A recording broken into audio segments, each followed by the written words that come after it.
My name is Paul Normally, and I'm going to be your MC for today. I want to welcome you to Oil Journey's first oil conference with a team empowering citizens to be watchdogs over our oil revenue utilization. Without much ado, let me invite right ahead up to give us an opening prayer, as it is in the custom of most programs here in Ghana. We pray that whatever purpose for which we are gathered here, in the mighty name of Jesus, may it be established, so that at the end of it all, when everything is successful, we'll be careful to say, glory be to your holy name. In the mighty name of Jesus, I pray. Amen. There's a reason why Oil Journey was set up. Oil Journey is a non-governmental organization that is set up to monitor and evaluate revenues that have been invested into community projects from the oil revenue. Today, Oil Journey's maiden oil conference will expatiate on all the projects that have been executed in 2014 in the Greater Accra region. And so David and his team will tell us exactly what the money has been used for. Without much ado, let me introduce our chairman for today, Jerry Sam. Everybody. Hello. Good morning. Thanks, a round of applause. On our extreme left, right, I want to introduce to you Mrs. Abdullah Nkrumah. Mrs. Abdullah Nkrumah is from FACT Africa. FACT Africa is an organization that ensures transparency and accountability, and so they share the same ideals with us. Then in our midst, today we have Honorable Saki. Honorable Saki is the Adenta Assemblyman, so we have government representation over here. Then finally we have David Muni. He is the CEO and project leader of Oil Journey. David, let us see.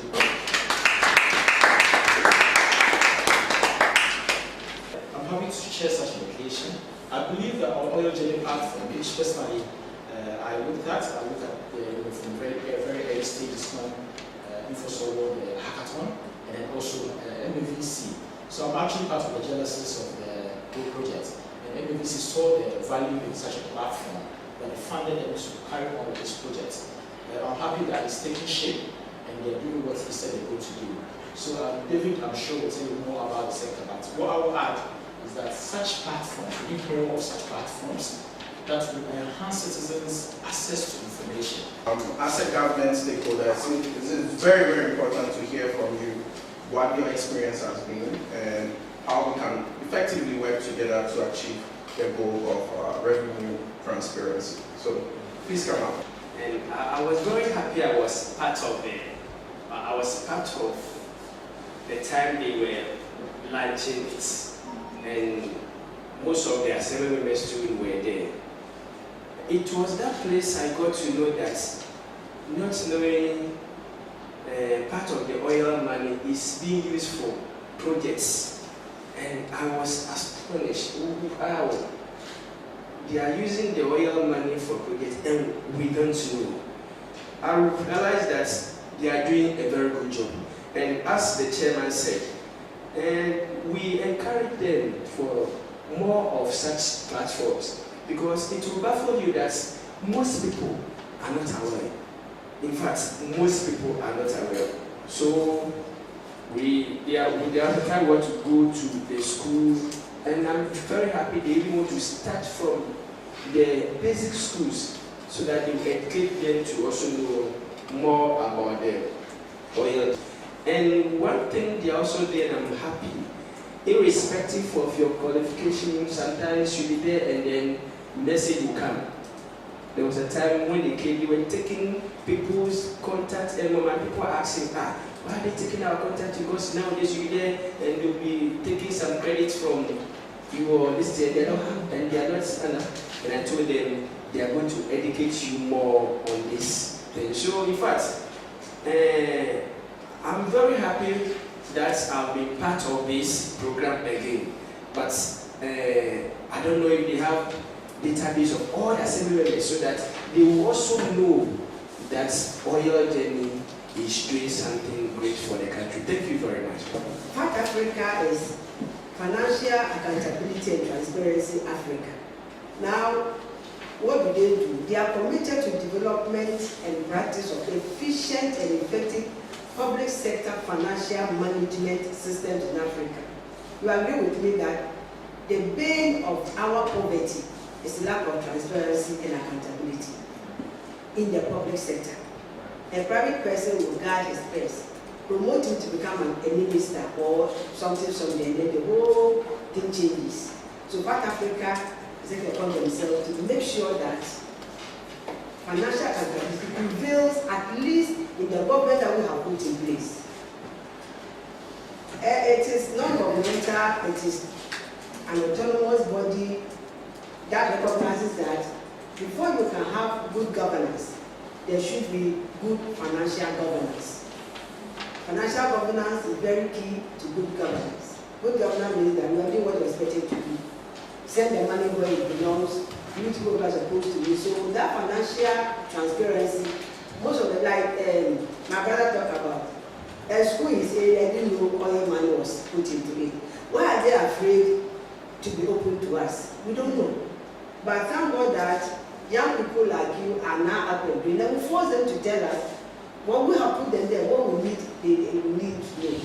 So the FACT Africa is also a research organization. They organize conferences, and that's a lot of work. But I just want to talk about some few activities. Then I'm happy to know that this organization, is it 20 Last Bites? Yeah, I've been collaborating with them on some of the things that they do. 2014, 2016, they came out with something called Citizens Budget. What does it mean? You know, when we read the budget, we educated people don't even understand what the finance minister goes parliament to say. We don't know what the budget contains. We don't know how it affects us, but it affects us. So FACT Africa with support from your organization, and then Star Africa and then Oxfam started reducing the budget into the simplest form that an average person, educated person, will be able to understand. Yes, we started 2017, 27 January somewhere in a small conference room, and now Ghana has moved. So I'm here to cut your support, ask you to collaborate with that. As young as you are, the future belongs to you. I'm on pension. You won't find me around for more than 20 years. If I'm 80, where am I going to talk? But you have your life in your hand, and be excited that people are putting tools and power in your hand to be able to shape your own destiny. And I hope that you will not fail yourself, neither will you fail Ghana. FACT Africa, our doors are open 24/7. I'm now the Act Executive Director, and he knows my number. I can put it there. Anything you want to ask, let's all come together and save our country. Only one Ghana and nothing else. Thank you very much.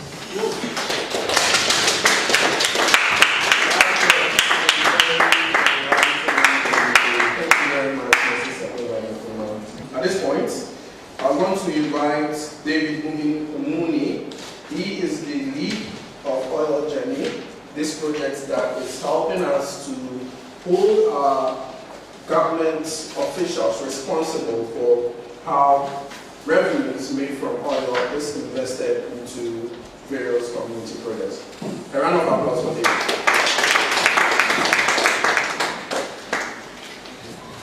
Thank you for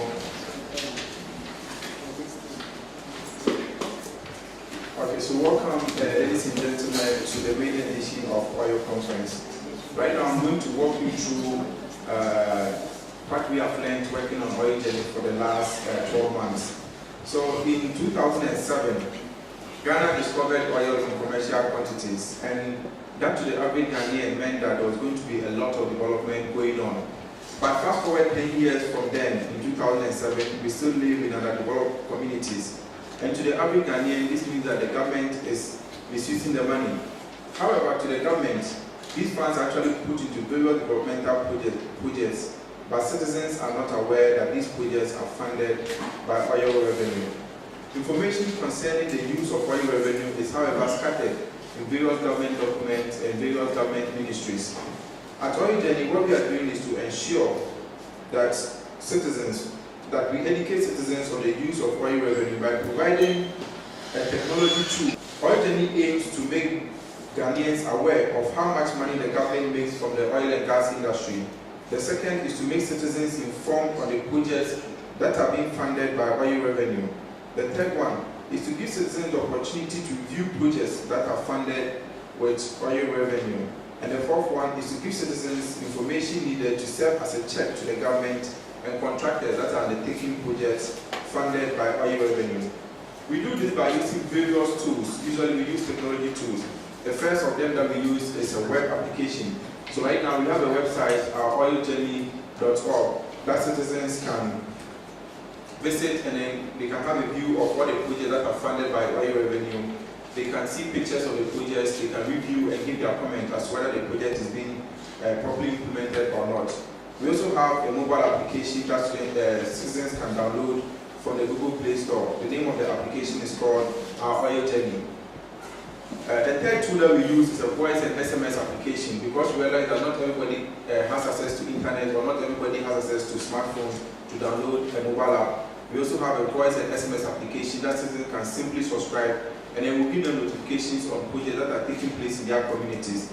Citizens do not have to pay for the SMS associated with it. And we also send voice messages. For the voice message, because we want to make it inclusive, we make sure that the recording is done in various local languages like Cree and Gam, so that even if you don't understand English, you can still get access to this information and then know what government is doing with oil revenue. The third one is the use of social media like Facebook and Twitter to ensure that citizens are educated about what government is doing with oil revenue. We also use television and some WhatsApp groups. The next thing that we do, apart from this, is what we call community engagement meetings. So with the community engagement, we go to different communities and we educate them about what government is doing with oil revenue in their communities. So one of the visits that we visited Adenta, Honorable Saki, was very helpful with that, where we brought together the communities, traditional leaders, veterans, students, and other people in the communities to educate them about the projects that are funded by oil revenue. We also work with the community to form what we call community watchdogs. The goal of these community watchdogs is to ensure that they report on the progress of the work that is being done. For instance, if the contractor starts implementing a particular project and he abandons it, the watchdog will report on the platform using SMS or through our website that the work has actually stopped. So the scope of the work that we did in 2017 is that we monitored projects that are funded by oil revenue in the year 2014. And we monitored projects that were funded in Greater Accra region. So we monitored 13 projects in communities like Medina, Adenta, Awoshi, Central, and others.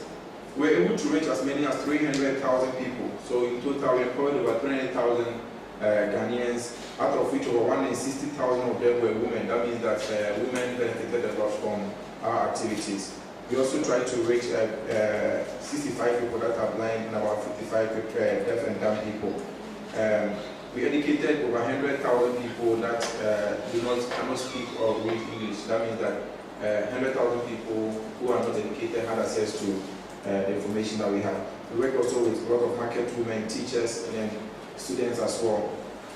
Working on this project, we have a lot of partners that we work with. The first of them is MAVC and HIPOS. They are our funding partners, so they supported us financially to implement this project. We also work with the Public Interest and Accountability Committee, which is PIAC. So PIAC is responsible for ensuring transparency and accountability in the use of oil revenue in Ghana. So with this work that we did, as you can anticipate, it was difficult getting access to information. But with the relationship and the work that we did with PIAC, PIAC was able to give us their documents, and we've been able to get access to all government-funded projects actually across the country. Right now that the project has come to an end, we also have some key recommendations that we want to send to government, and the government is going to act on them. Because that's the whole essence of this project, is to gather citizens' feedback, know places that there are loopholes, and send it back to government and ensure that those loopholes are closed. So we thought it would be the duty of PIAC to take these recommendations that we have back to government and ensure that they are being implemented. We've also had a lot of support from Pemplas Bight. As you heard in Jerry's speech, Pemplas Bight is actually where this whole idea of oil journey came up, and they've been helping us to mentor us, and they have been sponsoring this very conference. So thank you very much, penalized by it. We've also had lots of support from the assembly members. Honorable Saki and his team have been very, very helpful helping us with what we've been doing. Because every community that we go, we need to work with the traditional people, we need to work with the assembly as well as people in the community. So the assembly members have been very helpful. So we have copies of the oil report here which shows each of the projects, the citizens' feedback, and then the key findings and the recommendations. So right now, I walk you through the key findings that we found working on oil journey in the last 12 months. We have 6 of them. The first one is that community members are unaware of oil revenue funded projects that are taking place in their communities. This was very common. So we go to a community where there's a major road in front of maybe even somebody's house, and then that road is funded by oil revenue. But the citizens do not know that that road is funded by oil revenue. The citizens are complaining that they are not benefiting in any way from oil funded projects. So this is one of the findings that we have. The second one is that most of the projects have actually been completed by the contractors. The third finding is that one project, which is namely the construction of a 6-unit classroom block for Presbyterian Primary School at Emenyam, is halfway and the contractor is nowhere to be found. So this school has already been left halfway. That's another finding that we realized. The quality of some of the work is low according to citizens. Citizens actually complained that asphalt roads were done instead of citizens expected asphalt roads where bitumen roads were provided. So some of the citizens were complaining that the projects, the roads were not quality because they were not asphalt roads. The third one is the rehabilitation of roads are usually just potholes. So all of the rehabilitation has been done because they are usually filling of potholes. The road now becomes difficult to ride on since the road is no longer smooth. And the sixth one is that some of the projects actually did take place, but then the time for the project was too long, so it was over delayed. That meant that for somebody living in that community, the road would be dusty for so many years before the road was actually done. And after we went through these recommendations, these key findings, the recommendations that we have for these key findings are as follows. The assemblymen, traditional leaders, and community members should be made aware of projects that are taking place in their communities. And contractors should be encouraged to implement asphalt roads to keep longer, which means that government might have to give more funds for those roads. Since community members do not want the bitumen road, that means that what they want is asphalt road, but then the cost for the asphalt roads are usually higher. So maybe government can give more funding for better roads that can last longer. The third one is inspection of work should not be done really immediately after the project has been completed. There should be inspection about 6 to 12 months after the work has been completed. Because some of the roads in school that were built were nice initially, but when we went back to be inspected, realized that after the rains, that's washed some of the roads away. That meant that the inspection should not be done just right after it has been done, but there should be a way to measure if the work gives value over time. The fourth one is that government should enforce that contractors implement a project within a specific time frame. That will ensure that contractors will not delay the implementation of these projects. The fifth one, the rehabilitation of roads should not be limited to only filling of potholes, but also leveling the roads after the potholes have been filled. And the sixth one, the construction firm that is responsible for the construction of the 6-unit classroom block at Emenyam should actually be made to complete the project or refund the money.